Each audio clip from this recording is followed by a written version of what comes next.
Kamiti ya Seneti ĩgiĩ ũgima wa mwĩrĩ nĩ ĩthiĩte na mbere gũthũrima ũkinyanĩru wa thibitarĩ cia mũingĩ gũkũ bũrũri-inĩ.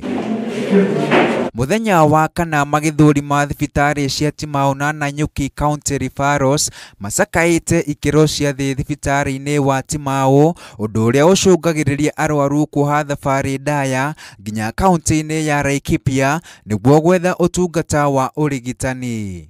Jiuliza maswali. Kwa nini maternity za hizi hospitali mbili Kibiricha na Timau ziko na upungufu?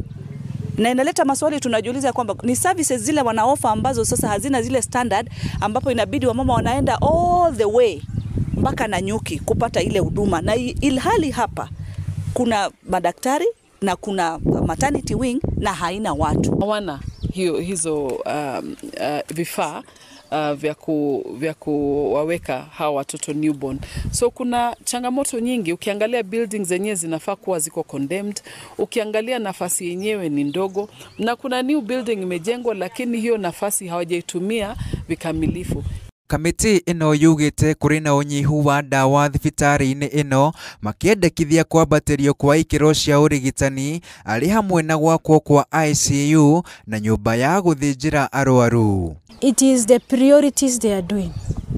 Their priorities are furnitures instead of the facilities having given service delivery to the community. One of them is but maternity is lacking theater. Maternity is not even a model maternity. Thibitarĩ wa Nanyuki wamũkagĩra arwaru kuma kaunti mũgwanja iria imarigicĩirie, ũndũ ũrĩa ũcũngĩrĩirie ũkunderu wa itanda cia arwaru, atumia wodi-inĩ ya maternity makĩhũthĩra gĩtanda kĩmwe andũ erĩ.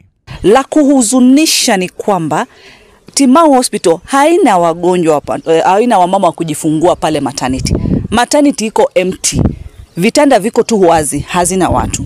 Kamiti ĩno ĩrĩa ĩtongoragio nĩ Senator Mariam Sheikh Omar yugĩte mathĩna marĩa monekete thibitarĩ-inĩ ngũrani nĩ hamwe na ũnyihu wa itanda cia arwaru, ũnyihu wa arigitani na ikĩro cia thĩ cia mathibitarĩ, magĩikia ihoya kũrĩ thirikari cia kaunti na thirikari nene kũnyitanĩra nĩguo kwambatĩria ikĩro cia thibitarĩ na ũrigitani matũũra-inĩ.